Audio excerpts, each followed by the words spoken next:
पास बिठा कर तू अपने हाथों से मुझे खिलाती थी,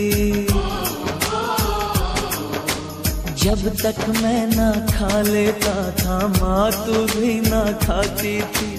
चोट मुझे लगती थी तेरी आंखें नीर बहाती थी, मैं तो सो जाता था माँ पर तुझको नींद ना आती थी। मुझ पे बहुत एहसान है तेरे,